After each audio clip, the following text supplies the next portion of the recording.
जय हिंद दोस्तों। मैं आज आपको पूरा ईवीएस जो भी ईवीएस आज तक आपने पढ़ा है, जो भी सीटेट में आने वाला है, कैसे मैंने तैयारी की थी और किन नोट्स से मैंने लास्ट टाइम में पढ़ा था और मेरे अच्छे मार्क्स आए हैं ईवीएस में, वो सारी नोट्स मैं आपको आज पढ़ाऊँगा। 1 बाय 1 3 क्लास होंगी। क्लास थर्ड की नोट्स, क्लास फोर्थ और क्लास फिफ्थ। दरअसल जो ईवीएस में आता है वो 3 क्लासों से आता है। एक क्लास थर्ड आप यहाँ देख रहे होंगे, एनसीईआरटी की बुक से ही क्वेश्चन आता है, बाहर से नहीं आता है। पिछली बार केवल एक क्वेश्चन बाहर से आया था, तो यानी जो पैडागॉजी के अलावा जो 15 क्वेश्चन हैं उनमें से 14 क्वेश्चन पिछली बार भी इसी एनसीईआरटी की बुक से ही आया था और क्वेश्चन हर बार इन्हीं से ही आता है। सो गाइज आगे बढ़ते हैं। ये बहुत ही शॉर्ट्स नोट्स हैं और मैं आपको बताऊंगा कैसे और क्या चीज़ पढ़ना। सबसे इम्पॉर्टेंट अगर चीज़ बात की जाए तो इसमें है मुख्य थीम। ये जो मुख्य थीम है ना, ये बहुत ही इम्पॉर्टेंट है। इनसे भी एक क्वेश्चन पूछा जाता है कि मुख्य थीम कौन कौन सी है इसमें। तो मुख्य थीम की अगर बात करें तो परिवार एवं मित्र पहली मुख्य थीम है, दूसरा भोजन, तीसरा आश्रय, चौथा जल, पांचवा यात्राएं और छठा जो हम सोचते हैं और जो करते हैं। पूरी ईवीएस एनसीईआरटी की जितनी भी क्लास थर्ड फोर्थ फिफ्थ की ईवीएस है दोस्तों, वो इसी मुख्य 6 थीम पर बेस है। सारे चैप्टर इसी मुख्य 6 थीम पर बेस है। तो याद रखिएगा, इनसे क्वेश्चंस जरूर आता है, पूछ लेता है कि इनमें से कौन सी मुख्य थीम नहीं है। और इसके अलावा 4 उप थीमों की बात की गई है जो कि परिवार एवं मित्र के अंदर आती है, संबंध यानी रिलेशन और कार्य एवं खेल। थर्ड है पशु यानी जंतु और एनिमल्स, और लास्ट है पौधे प्लांट्स। ये आपकी उप थीम है। इनसे इस बेस पे भी चैप्टर्स हैं। तो याद रखिएगा कि ये चीज़ आपको याद रखना जरूरी है। इससे क्वेश्चन बहुत आता है कि कौन सी मुख्य थीम नहीं है। 3 इनका नाम दे देगा और एक कोई भी नाम दे देगा या उप थीम में से एक नाम डाल देगा। तो आप याद रखिएगा एक क्वेश्चन कि कौन सी मुख्य थीम है। परिवार एवं मित्र, भोजन, आश्रय, जल, यात्राएं, हम जो सोचते हैं और जो करते हैं। अब हम आगे बढ़ते हैं। क्लास थर्ड की जो ईवीएस की एनसीईआरटी के मैंने शॉर्ट नोट्स बनाए थे उसको मैं आज आपको पढ़ाने जा रहा हूँ। क्वेश्चन डायरेक्ट आते हैं। देखिए मुख्य थीम की मैंने बात की, इतना जंतु आ गया इसमें, इसी में से क्वेश्चंस होते हैं। ये देखिए, ये जंतु है ना, इस मुख्य थीम में दिया है जंतु, तो यहीं से क्वेश्चंस बनते हैं। ये सारी मुख्य थीम जितनी मैंने बताई, बस कुछ कई की डायरेक्ट मुख्य थीम भी पूछ लेता है, एक क्वेश्चन वहाँ से ही बन जाता है। तो आगे हम बढ़ते हैं मुख्य थर्ड क्लास की एनसीईआरटी से। उसमें दिया है कि किताबों में जो जानवर, ये जानवर शब्द है, इसका क्या इस्तेमाल किया गया है। जानवरों से मतलब कीड़े, पक्षी और स्तनधारी सभी से है, क्योंकि जो छोटे बच्चे होते हैं वह अलग अलग इनका विविधीकरण नहीं कर पाते हैं या इनमें विविधता नहीं देख पाते हैं। तो ये सभी कीड़े मकोड़े, पक्षी और स्तनधारी, और सभी को जानवर कहते हैं बच्चे। तो अगर क्वेश्चन पूछेगा कि जानवर क्या है, जानवर में क्या क्या आएंगे, तो आप क्या बताएंगे? कीड़े, पक्षी और स्तनधारी, ये सभी क्या हैं? जानवर हैं। नेक्स्ट हम बात करेंगे आगे। तो जानवरों के रंग, रूप, चाल, आवाज़ आदि देखना तथा उनकी नकल करना बच्चों को बहुत रोचक बनाता है। यहाँ बच्चों को होगा बहुत रोचक लगता है। तो ये क्वेश्चन आ सकता है कि जानवरों के रंग, रूप, चाल, आवाज़ आदि को देखना या बच्चों को रोचक क्या लगता है। उसमें एक ऑप्शन ये भी हो सकता है कि जानवरों के रंग, रूप, चाल, आवाज़ आदि को देखना, उनकी नकल करना बच्चों को बहुत ही पसंद आता है, भाता है, रोचक लगता है। और जानवरों की विविधता को देखकर उनके अलग अलग समूह बनाने से ही वर्गीकरण की शुरुआत होती है। तो वर्गीकरण की शुरुआत कैसे होती है, ये भी क्वेश्चन आ सकता है। तो इसका आंसर होगा क्या कि जानवरों की विविधता को देखकर उनके अलग अलग समूह, जैसे 4 पैर वाले जानवर, ऐसे करके क्या कर सकते जानवर, 4 पैर तो होते ही हैं, लेकिन अलग अलग विविधता, रंग, रूप, आकार, उनका देख करके विविधता, उनकी बोलियां, जैसे आवाज़ होती है ना, बिल्ली म्याऊं करेगी, कुत्ता भौंकेगा, तो ये सब इस तरह क्या कर सकते हैं, उनके समूह बनाए जा सकते हैं। तो बच्चे इससे भी सीखते हैं। आगे हम बढ़े, जादू उंगलियों का। बच्चों को सृजनात्मक की बहुत इंपॉर्टेंट शब्द है, बहुत ही यूज होता है, क्रिएटिविटी। सृजनात्मक गतिविधियों जैसे उंगलियों और अंगूठे पर रंग लगाकर आदि बनाना बहुत अच्छा लगता है। और उन्हें अपनी इच्छा से अलग अलग तरह के डिज़ाइन बनाने के लिए प्रोत्साहित करें। हमें बच्चों को इस चीज़ के लिए प्रोत्साहित करना चाहिए। ऐसा नहीं है कि अगर बच्चे ब्रश नहीं कर रहे हैं, उंगलियों से कलर कर रहे हैं, तो आप उन्हें मना नहीं करेंगे, करने देंगे, क्योंकि ये उनकी सृजनात्मक गतिविधियां हैं। एक और नेक्स्ट पॉइंट आता है, बहुत ही इम्पोर्टेंट है, काफ़ी बार क्वेश्चन आया है, इससे रिपीट हुआ है कि जिगसॉ का खेल क्या है। तो जिगसॉ की बात की जाए तो ये एक कोई भी चित्र होता है, उसके बहुत सारे टुकड़े होते हैं, उनको मिलाते हैं बच्चे, क्रम उनको पूरा मिला के एक चित्र जो बनता है उस चित्र को पूरा करते हैं। ओके, ये जो खेल होता है ये चुनौती भरा होना चाहिए, इसमें सीधे सीधे टुकड़े आसानी से मिल जाए ऐसा नहीं होना चाहिए। ये जिगसॉ का खेल है और इस काम के लिए बच्चों को मौका दें, ना कि आप खुद उन्हें बताएं, बच्चों को करने दें। इससे क्या होगा कि चीज़ों को क्रमानुसार लगाने की उनकी जो शुरुआती रणनीति होगी उस पर हम काम कर सकते हैं और यहीं से उनकी शुरुआत होगी एक प्रकार की। जैसे उदाहरण में यहाँ दिया है कि चूहा चिड़िया से छोटा भी हो सकता है और बड़ा भी हो सकता है, तो ये बच्चे देख के अपने आप तय कर सकते हैं। तो जानवरों से जुड़ी संवेदनशीलता से जुड़ी जो बातों पर चर्चा है वो भी हम कर सकते हैं। ये एक प्रकार का पैडागॉगी क्वेश्चन भी बन सकता है कि बच्चों में जानवरों के प्रति संवेदनशीलता हम कैसे उत्पन्न कर सकते हैं, तो वह उस पर हम चर्चा करके उत्पन्न कर सकते हैं, उनको बता कर सकते हैं, समझा सकते हैं। ओके, नेक्स्ट आगे बढ़ते हैं। अगर एक बहुत मशहूर कलाकार हैं मध्य प्रदेश के हैं, विष्णु चिंचालकर। ये क्वेश्चन आया हुआ है सीट में, विष्णु चिंचालकर कहाँ से हैं, तो ये इंदौर मध्य प्रदेश से हैं। सूखे पत्तों से बहुत ही बढ़िया चित्र ये बनाया करते थे, सूखे पत्तों से। एक पैडागॉगी का क्वेश्चन है ईवीएस का कि बच्चों को कविता गाना अच्छा लगता है। ईवीएस पैडागॉगी का क्वेश्चन ये बन सकता है। नेक्स्ट हम आगे बढ़े तो पेड़ से दोस्ती, ये क्वेश्चन आया है, मोस्ट इम्पॉर्टेंट लिख लीजिए, ये फिर आएगा। और ये इसलिए आएगा क्योंकि ऑनलाइन एग्जाम में क्वेश्चन रिपीट भी होंगे, 100% रिपीट होंगे। वैसे ही ऑफलाइन एग्जाम में जब रिपीट किया करता था सीटेट, तो ऑनलाइन एग्जाम में भी क्वेश्चन को रिपीट करेगा। आगे हम बढ़ते हैं क्या, पेड़ से दोस्ती। इसमें क्वेश्चन ऐसे आता है कि एक बच्चा कैसे सबसे अच्छा मतलब पेड़ से दोस्ती, पेड़ की देखभाल करना कैसे सीखेगा, कैसे हम उसे एनवायरनमेंट के प्रति, पर्यावरण के प्रति जागरूक बना सकते हैं। तो ये क्वेश्चन का आंसर ऐसे ही होगा कि बच्चों को किसी भी एक पेड़ से रिश्ता बनाने के लिए कहेंगे और उस पेड़ की देखभाल करने के लिए उसकी बारीकी से देखभाल करना, उसको देखना कि कैसे दिन प्रतिदिन वो इम्प्रूव कर रहा है, बढ़ रहा है। इससे क्या होगा, पर्यावरण के प्रति बच्चों में लगाव होगा। तो ये क्वेश्चन भी पैडागॉगी में बनता है सीडीपी की। नेक्स्ट है पानी। पानी की बात करें तो अपने इलाके में गाई या सुनाई जाने वाली पानी से जुड़ी कविताएं और गीत बच्चे कक्षा में गाएं। इससे क्या होगा, अपने पर्यावरण से भी उनको अपने पर्यावरण की जानकारी मिलेगी कि ज़रूरी नहीं हमारे यहाँ हो सकता है कि अलग तरीका हो, दूसरों के यहाँ अलग तरीका हो। तो जगह जगह क्योंकि विभिन्नताएं पाई जाती हैं हमारे देश में, तो उनका क्या होगा, हर बच्चे को इसकी जानकारी मिलेगी और हर बच्चा इससे जागरूक होगा और वह पर्यावरण के प्रति एक जिम्मेदार नागरिक बनेगा। कहाँ से मिलता है पानी, और बच्चों को भी पता चलेगा कि पानी किन किन जगहों से मिलता है। तो यह क्वेश्चन आया हुआ है कि पानी कहाँ से मिलता है, कहाँ कहाँ से पानी प्राप्त होता है, या पानी के स्रोत क्या हैं। तो ये भी क्वेश्चन आया हुआ है। दरअसल ये क्वेश्चन सीटेट में पूछा गया है। उसमें आपको ऑप्शन दे देगा, ट्यूबवेल, नल, नलकूप, टाँका, गर्म स्रोत, ऐसे करके ऑप्शन दे देगा। तो टाँका याद रखिएगा, ये राजस्थान में बहुत फेमस है।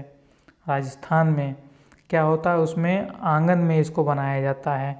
मैं आपको बता दूं, अगर टाँका तो आंगन में बना दिया जाता है,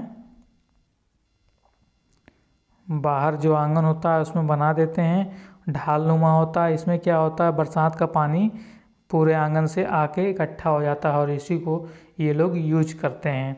इसके अलावा याद करिएगा, चश्मा, पहाड़ी इलाकों में जो पानी को स्टोर करने का स्थान होता है एक चश्मा, उसको चश्मा बोलते हैं, याद रखिएगा, बहुत इंपॉर्टेंट है।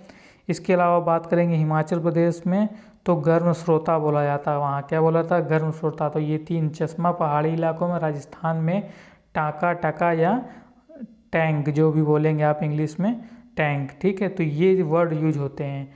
और इसके अलावा हिमाचल प्रदेश में आपको हॉट वाटर स्प्रिंग, गर्म स्रोता, हॉट वाटर स्प्रिंग, गर्म स्रोता, ये आपका कहाँ है, हिमाचल प्रदेश के मणिकर्ण में पार्वती वैली, मेन वहाँ का है, लेकिन हिमाचल प्रदेश भी आंसर में दे सकता है। इसके अलावा झरना, सागर, नदी, नहर, झील, कुआं, ये आप सब लोग जानते हैं।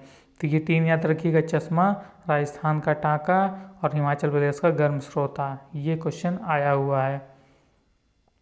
इसके अलावा कई जगहों पर कुछ लोग स्रोत से पानी नहीं लेने दिया जाता, इस पर चर्चा कर रहे हैं, जिससे भेदभाव के प्रति संवेदनशीलता बढ़े। क्या होता है कि बहुत से जगहों में आज भी छुआछूत की बीमारियां हैं, छुआछूत की बीमारियां बहुत सी जगहों में आज भी पनपती हैं। आप देखेंगे पिछड़े इलाकों में उच्च वर्ग के लोग, निम्न वर्ग लोगों को पानी भी नहीं कुएं से वगैरह से लेने दिया जाता था पहले के समय में। तो वही बात की गई कि उस पर बच्चों से चर्चा करें, इसके अंदर जिससे उनके अंदर ऐसी भावना ना उत्पन्न होती। ये आपका पैडागॉजी का भी क्वेश्चन है, किसका, ईवीएस की पैडागॉजी का क्वेश्चन बना हुआ है, ये याद रखिएगा, आएगा ज़रूर। इसके बाद आते हैं, फिर देखिए मैंने बताया था ना, थीम के अंदर आया ना फैमिली, तो परिवार से आया हुआ क्या कि हमारा पहला स्कूल, ये बहुत फेमस क्वेश्चन है सीटेट का, बहुत ही फेमस और मोस्ट इम्पॉर्टेंट, कि बच्चों का प्राथमिक स्कूल या प्रथम पाठशाला क्या है, तो वह क्या होगा, हमारा परिवार। बच्चों का प्राथमिक स्कूल या प्रथम पाठशाला अगर बोल दे तो हमारा परिवार। तुम्हारी कौन सी बातें परिवार से मिलती जुलती हैं, तुम्हारी आंखें हो गई, बाल हो गई, या आपकी चाल हो गई, या आवाज़ हो गई, तो कौन सी चीज़ें मिलती हैं और किससे और कैसे। तो इससे भी चर्चा करने पर क्या होगा, बच्चे इस पर भी ध्यान देंगे कि व्यक्ति का रंग रूप अलग अलग भी होता है और हल्का फुल्का जो होता है वह अपने मदर फादर से मैच भी करता है। ये इससे हम उन्हें आनुवांशिकता का भी ज्ञान एक तरह से दे सकते हैं प्राथमिक तौर पर। तो बच्चा परिवार से सबसे पहले क्या सीखता है, ये क्वेश्चन सीटेट में दिया गया है। सीटेट की ये ईवीएस की बुक में जो पढ़ा रहा हूँ पूरा बुक का कंटेंट है, तो यही क्वेश्चन आएगा, क्वेश्चन बदला नहीं जाता है। ईमानदारी, बच्चा सबसे पहले परिवार से क्या सीखता है, ईमानदारी, याद रखिएगा। बच्चे से अपने परिवार वालों के हंसने, गाने इत्यादि के तरीके के बारे में बातचीत कराई जाए, इससे वे अपने परिवार के लोगों की खासियत भी पहचान सकेंगे। बच्चों में ये भी हम डेवलप कर सकते हैं कि क्या क्या इम्पोर्टेंस होती है, हर व्यक्ति में क्या क्या अलग होता है, कैसे वह एक दूसरे से भिन्न होता है, कोई अच्छा गाता है, कोई अच्छा खेलता है, कोई पढ़ने में अच्छा होता है। तो इससे भी हम क्या कर सकते हैं, बच्चों में एक एनवायरनमेंट के प्रति मतलब हम जागरूकता उसके अंदर पैदा कर सकते हैं कई चीज़ों के ऊपर। नेक्स्ट आते हैं, वे जानवर जो हमारी इजाज़त के बगैर हमारे घर में रहते हैं, जैसे मकड़ी हो गई, देखते हैं जाला लगाई रहती, चिड़िया घोंसला बना लेती, चूहा हो गया, छिपकली हो गया, पक्षी हो गया, ये सब क्या होते हैं, हमारे घर में आ जाते हैं बिना हमारी इजाज़त के भी। तो बच्चों को इनके बारे में भी हम इनको दिखा भी सकते हैं और इनके बारे में बता सकते हैं। चूहा याद रखिएगा, इससे क्वेश्चन ये जो आया हुआ है ना, ये सीटेट में आया हुआ क्वेश्चन है डायरेक्ट। कैसे आया है, जैसे उसमें क्वेश्चन पूछा था कि सूंघने, छूने तथा स्वाद वाली क्षमताएं बहुत तीव्र से ग्रहण करता है या कौन सा जानवर है, तो लोगों ने अलग आंसर दिया था, लेकिन इसका आंसर चूहा था। यह आपका सीटेट का 2019 का क्वेश्चन है, लेकिन ये आया हुआ क्वेश्चन है, याद रखिएगा। एक और इम्पोर्टेंट चीज़ दी हुई थी बुक में कि गांधी जी की 150वीं वर्षगांठ के लिए स्वच्छ भारत अभियान की शुरुआत की गई थी। तो गांधी जी की कौन सी वर्षगांठ के लिए, 150वीं वर्षगांठ के लिए स्वच्छ भारत अभियान की शुरुआत की गई थी। यह हमें एहसास दिलाता है कि स्वच्छता हमारी जिम्मेदारी ही नहीं बल्कि फर्ज भी है, याद रखिएगा। एक और क्वेश्चन है कि पेंटिंग महाराष्ट्र की वर्ली शैली में फेमस है। महाराष्ट्र की वर्ली शैली में जो पेंटिंग है वो फेमस है। ईवीएस के क्वेश्चन है, इस सारे क्वेश्चन बुक में दिए हुए हैं, मैंने बुक से एज इट इज कॉपी किया है, याद रखिएगा। यही question as it is same line पे आपको आपके एग्जाम में आपकी कंप्यूटर स्क्रीन में दिखेगा। आगे बढ़ते हैं, भोजन पे बात करते हैं हम। अगर भोजन थीम पे हम बात करें तो ट्रैपियोका ये एक पेड़ है। ओके, इस पर बात की गई है। ट्रैपियोका नाम है, वैसे इसका शायद हो सकता है यहाँ लिखने में गलती हो गई है। तो तुम्हें कैसे पता चलता है कि भूख लगी? तो इसके लिए हाइपोथैलेमस ग्रंथि होती है, शरीर में हमारे हाइपोथैलेमस ग्रंथि होती है, उससे भी हमें क्या पता चलता है कि हाँ हमें भूख लगी है। पसंद अपनी अपनी। हांगकांग, तो क्वेश्चन ये आया हुआ है कि सांप की बनी डिश कहाँ पसंद की जाती है? हांगकांग में। कश्मीर में क्या होता है? सरसों के तेल में बनी मछली। गोवा में नारियल के तेल में बनी समुद्र की मछली। और केरल में नारियल डली हुई करी किसी के भी साथ उबाला हुआ टैपियोका। ठीक है, टैपियोका खाने वाली चीज़ है, देखिए यहाँ पे भी लिखा है ना मैंने, ये केरल में होता है, केरल में इसे बहुत पसंद किया जाता है। तो याद रखिए, कश्मीर में सरसों के तेल में बनी मछली, लेकिन गोवा में जो समुद्र की मछली होती है नारियल के तेल में। और नारियल डली हुई किसी भी करी के साथ उबला हुआ टैपियोका ये केरल में है। केरल में घर घर के आंगन में उगाए जाते हैं नारियल और टैपियोका। तो याद रखिएगा, अगर सांप की बनी डिश लिंग हू फेन कहते हैं, उस डिश का नाम है, वो हांगकांग में खाई जाती है। कहाँ? हांगकांग में। ये लोग कुछ भी खा लेते हैं भाई साहब। हांगकांग में क्या होगा? लिंगू फेन, सांप की बनी हुई डिश का नाम है लिंगू फेन, याद रखिएगा, इम्पॉर्टेंट है। और ये मिलान करने के लिए भी आ सकता है। एक तरफ आपको ये चारों दे देगा, Hong Kong, Kashmir, Goa, Kerala, and then लिंग हू फेन दे देगा, सरसों में तेल में बनी मछली, नारियल की मछली, ये नारियल डली हुई करी के साथ उबला हुआ टैपियोका। नेक्स्ट हम बात करें, फिर जंतु आ गए। देखिए टॉपिक आया ना, जंतु, एनिमल। पक्षियों के पंख अलग अलग रंगों के व डिजाइन के होते हैं, उनके पंख उड़ने में मदद करते हैं। तो पक्षियों के पंख किस लिए मदद करते हैं? उड़ने में। ये क्वेश्चन आया हुआ है। इतना ही नहीं, पंख इनके शरीर को गर्म भी रखते हैं। ये भी सीटेट का क्वेश्चन है, मोस्ट इम्पॉर्टेंट। इस लाइन को याद रखिएगा। समय समय पर पक्षियों के पुराने पंख झड़ जाते हैं और नए पंख आ जाते हैं।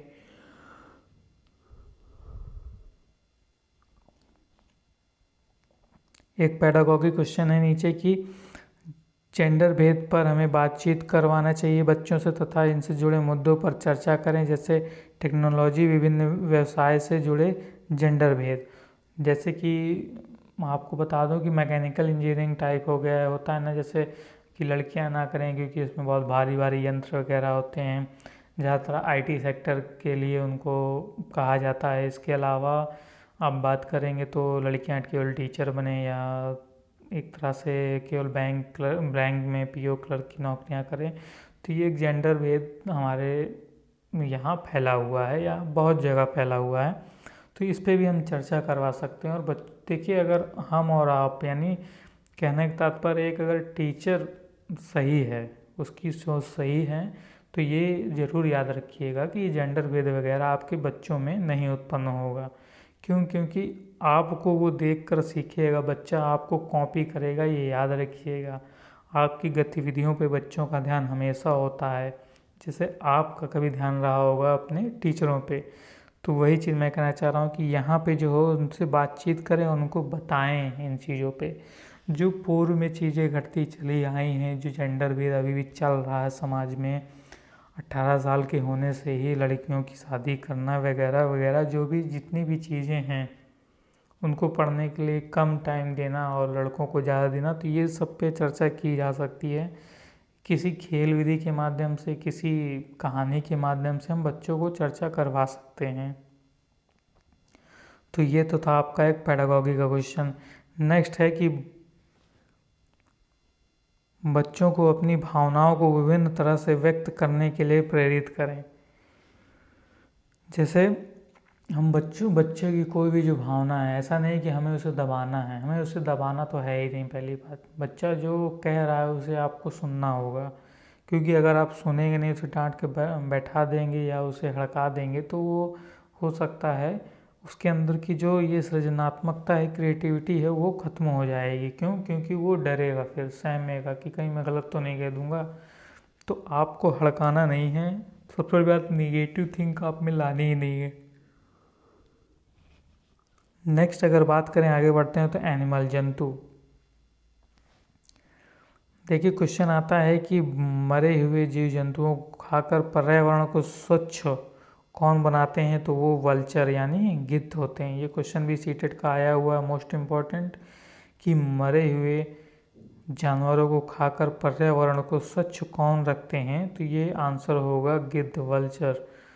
नेक्स्ट है कठफोड़वा, वुड पीकर या पेड़ों के तनों में छेद कर कर उसमें छिपे कीड़ों को खाती है और अपना घोंसला पेड़ के तनों में ही बनाती है।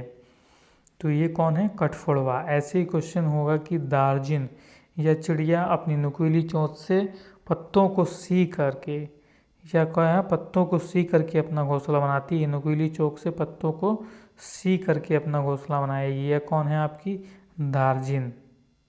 नुकीली चोंच से पत्तों को सी करके अपना घोंसला बनाएगी। नेक्स्ट है मैना।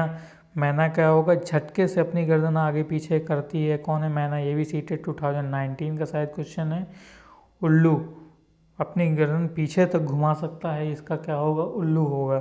बहुत इंपॉर्टेंट क्वेश्चन है, लोग कंफ्यूज होते हैं और आंसर गलत भी मारते हैं। इन दोनों में से एक क्वेश्चन पक्का आएगा इस बार भी, देखिएगा, रिपीट करेगा, ये बहुत इंपॉर्टेंट क्वेश्चन है।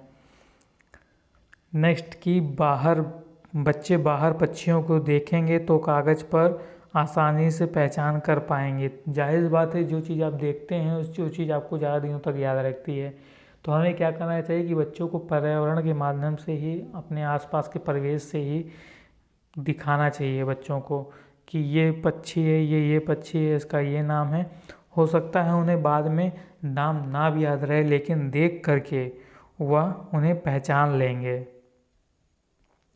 इससे क्या होगा? बच्चों का पक्षियों में रुचि बढ़ेगी, पर्यावरण में रुचि बनेगी। और जब बच्चे पक्षियों का अवलोकन करें तो हमें क्या करना है? चुपचाप बैठकर, क्या हो, हम उन्हें बताएं कैसे अवलोकन करना। चुपचाप बैठकर पक्षियों को देखें तथा नोट करें, और वह बातें कक्षा में भी बताएं, जिससे और बच्चे भी जाने। हो सकता है कोई बात एक ने नोट की हो, दूसरे ने ना नोट की हो। इससे क्या होगा? उनमें एक्सप्रेशंस, मतलब कैसे एक्सप्रेस किया जाएगा चीज़ों का, इसके भी गुण धीरे धीरे डेवलप होंगे। तो याद रखिए, देखा अंतर क्या है आपका एनसीईआरटी और एससीईआरटी। एनसीईआरटी की बुकों में और एससीईआरटी में यही अंतर है। नेक्स्ट इम्पॉर्टेंट एक और बात लिखिए कि बच्चों के परिवेश में दवाई के रूप में प्रयोग किए जाने वाले पेड़ पौधों की पहचान व उनका उपयोग पारस्परिक ज्ञान की परख और समझ को मौका देगा। पेड़ पौधों में जो भी दवाइयाँ वगैरह भी की जाती हैं, प्रयोग किया जाता है, ठीक है। और जैसे नीम का पेड़ होता है, तो नीम की छाल से क्या होता है कि आपने नुस्खा सुना होगा बहुत ही पुराने समय में, कि आपके चोट लग जाए या फोड़ा फुंसी है तो उसमें रगड़ के लगा लेंगे तो वो सूख जाता है।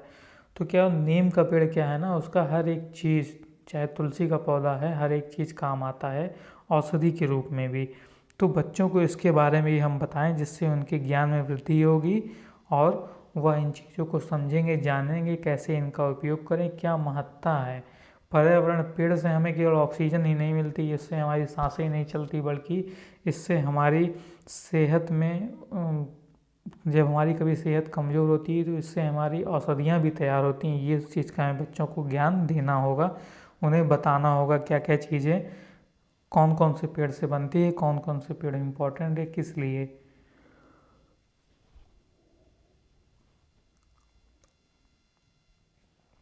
नेक्स्ट याद रखिएगा, हाथी।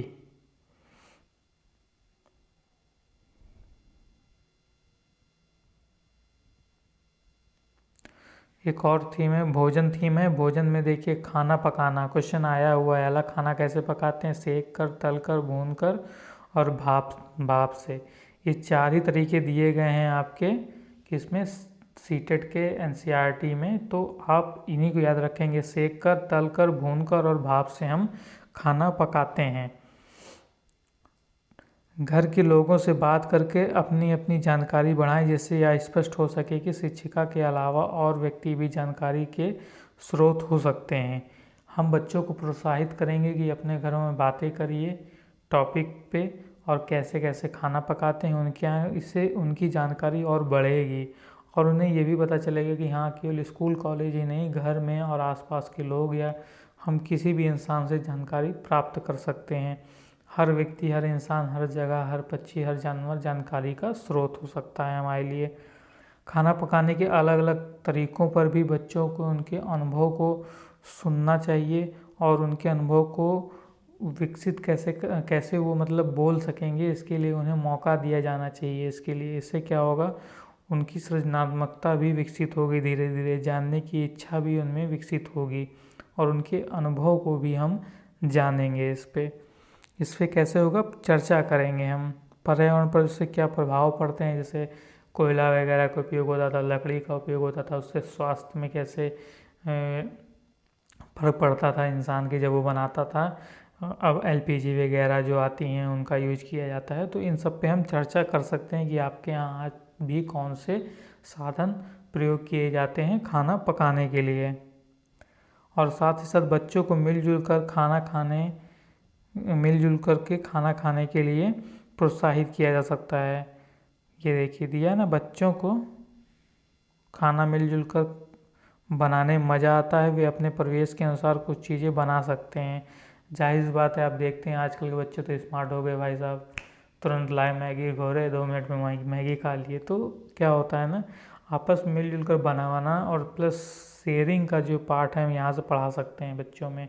तो सीडीपी एक मेन फैक्टर जो आता है वो ऐसे ही क्वेश्चन उठा लेता है बीच बीच में से बुक से ही, तो डायरेक्ट क्वेश्चन पुटअप करता है आपके एग्जाम में। तो सीडीपी के क्वेश्चन भी यहीं से आएंगे, जो 15 कंटेंट के अलावा 15 सीडीपी जो आती है हर सब्जेक्ट की सीडीपी, तो सीडीपी यही सब है वो। नेक्स्ट हम बात याद करें तो ट्रैवल यात्रा। बच्चों को उनके संदर्भ के अनुसार गतिविधि कराएं, जिससे कि सफ़र के दौरान वे अपनी सुरक्षा सुनिश्चित कर पाएँ। जैसे कि बच्चों को यातायात के बारे में भी हम जानकारी दे सकते हैं, रेड लाइट, ग्रीन लाइट और येलो लाइट कब चलना है, कब रुकना है। उनको हम कैसे चित्र के माध्यम से, और जब वो आते हैं तो इतना वो देखते ही हैं, तो हम उनको ये अवलोकन करा सकते हैं कि आप कैसे परिचित होंगे। जब रेड लाइट होगी तो आपको रुकना है, और क्रॉसिंग आपको कहाँ करनी है, जेब्रा लाइन से आपको क्रॉसिंग करनी है, ठीक है। उसके अलावा ऐसे ही कोई भी चीज़ हम उनको क्या कर सकते हैं, सड़क सुरक्षा और यातायात के नियम से परिचित करा सकते हैं कि हमको किस साइड चलना है, राइट साइड चलना है कि लेफ़्ट साइड चलना है। ये सब हम बच्चों को सिखा सकते हैं। स्थानीय मशहूर खिलाड़ियों पर जानकारी एकत्रित कराएं, जो बच्चों को खेलों के बारे में ज्ञान और खिलाड़ियों के प्रति सम्मान के लिए बढ़ावा देगा। हमें क्या करना चाहिए कि जो भी मशहूर खिलाड़ी हैं, जैसे अभी पैरालंपिक वगैरह हुए हैं, तो ओलंपिक के लोगों को सब कोई जानेगा, लेकिन हमें इससे क्या कर सकते हैं, हम दिव्यांगों के प्रति, जो हमारे दिव्यांगजन हैं उनके प्रति भी बच्चों में भावना, उनके प्रति भी सम्मान उत्पन्न हो सकता है कि वो एक दिव्यांग होकर भी एक अच्छा खिलाड़ी है। तो हम बच्चों को खेल के साथ साथ और भी कई चीज़ों से जोड़ करके उन्हें विकसित कर सकते हैं, उन्हें डेवलप कर सकते हैं और उनका रुझान सामाजिक और पर्यावरण तौर पर अच्छा कर सकते हैं। घरों के प्रकार की बात किया जाए, ये मोस्ट इम्पॉर्टेंट टॉपिक है। इससे भी क्वेश्चन हर बार आता ही आता है। असम में अगर पूछा जाएगा तो ज़मीन से 10 फीट ऊपर, 10 से 12 फीट ऊपर मजबूत बांस के खंभे पर घर बनाए जाते हैं। ये अंदर से भी लकड़ी के ही बने होते हैं, वहाँ जो प्रयोग होता है लकड़ी का ही प्रयोग होता है, ठीक है। और अत्यधिक वर्षा होने के कारण ऐसा किया जाता है, क्योंकि वहाँ वर्षा बहुत ज़्यादा होती है। मनाली पहाड़ी इलाका है, ज़्यादा बारिश और बर्फ़ भी पड़ती है। मकान पत्थर और लकड़ी से बने होते हैं इसमें। नेक्स्ट बात की जाए राजस्थान में तो मिट्टी के घर होते हैं, छत कंटीले झाड़ियों की बनी होती है, इलायची और बादाम डला हुआ कहवा चाय, डल झील, हाउस बोट, शिकारे, नीले नीले पहाड़ों के बीच चार मीनार, ये सब कहाँ है, ये सब आपका पूछा जाता है। राजस्थान में मिट्टी के घर कैसे होते हैं, छतें उनकी कटीली झाड़ियों की बनी होती हैं राजस्थान में।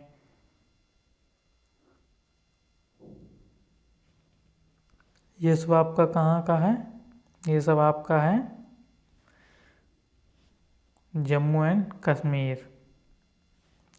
इलायची और बादाम डला हुआ कहवा चाय, ये भी जम्मू कश्मीर। डल झील, हाउस बोट, शिकारे और नीले नीले पहाड़ों के बीच चार मीनार जो है, ये सब आपका जम्मू एंड कश्मीर का है। तो ये भी बहुत इंपॉर्टेंट है, याद रखिएगा। घर किन किन चीज़ों से जुड़ता है, बनता है, लकड़ी, ईंट, मिट्टी और पानी, ये सब यूज होता है। ये आपका एनसीईआरटी में चूँकि दिया हुआ है तो आपको यही याद रखना होगा कि लकड़ी, ईंट, मिट्टी, पानी।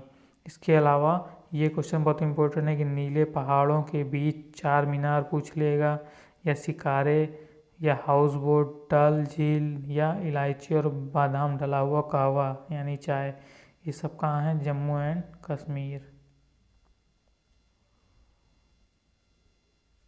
कहानियों में बच्चे रुचि लेते तथा कहानी के पात्रों की मदद से संवेदनशीलता पैदा की जा सकती है।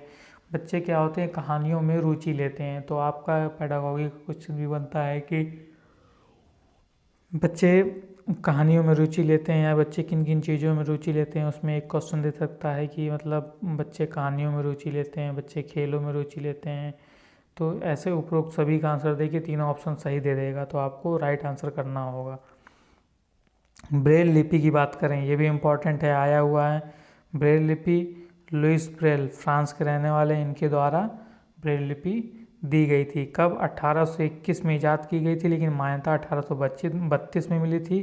और 6 बिंदुओं पर आधारित है ब्रेल लिपि। कितने, 6 बिंदु भी दिख रहा ना, 1 2 3 4 5 6, तो 6 बिंदुओं पर आधारित होती है। ये क्वेश्चन आया हुआ है सीटेट का। नेक्स्ट है वाटर, बज्जू गांव राजस्थान, बावड़ी बताया था ना, टका, तो कहाँ होता है, ये आंगन है पूरा, बीच में बना दी जाती है, ढालदार आंगन होता है, पानी का बारिश सारा इसी में जाता है। किस में जाता है, इसके अंदर जाता है सारा पानी का, बारिश का पानी। और क्या होता है, इसको फिर बाद में ये लोग, ये ऊपर से ढकी होती है, इसको बाद में यूज करते हैं इसी पानी को ये लोग। तो राजस्थान में क्या मिलती है, बावड़ियाँ देखने को मिलती है, टैंक्स। तो दोस्तों थैंक यू, जय हिंद दोस्तों। और सभी से अनुरोध है कि लाइक शेयर सब्सक्राइब जरूर करें। ये क्वेश्चन डायरेक्ट आएंगे, डायरेक्ट एग्जाम में इस बार क्वेश्चन आएगा, देखिएगा।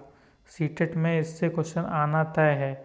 अभी मैं आपको इसके बाद क्लास 4th और 5th का भी वीडियो पढ़ाने वाला हूँ। याद रखिए क्लास 5th से तो बहुत ज़्यादा आता है, लेकिन इससे भी आपका 2 क्वेश्चन आपका क्लास 3rd से बनना निश्चित है। जब क्वेश्चन पेपर आप दे के आएंगे तो आप खुद मिलाइएगा कि इस वीडियो से जो 8-9 स्लाइड्स की वीडियो है, इसमें आपका 2 क्वेश्चन जरूर आएगा, 100% मिनिमम 2 क्वेश्चन आएगा। ये 3 भी हो सकता है या हो जाएगा, क्योंकि इसमें कुछ चीज़ मैंने इंपॉर्टेंट आपको बनाई है। तो please like share and subscribe.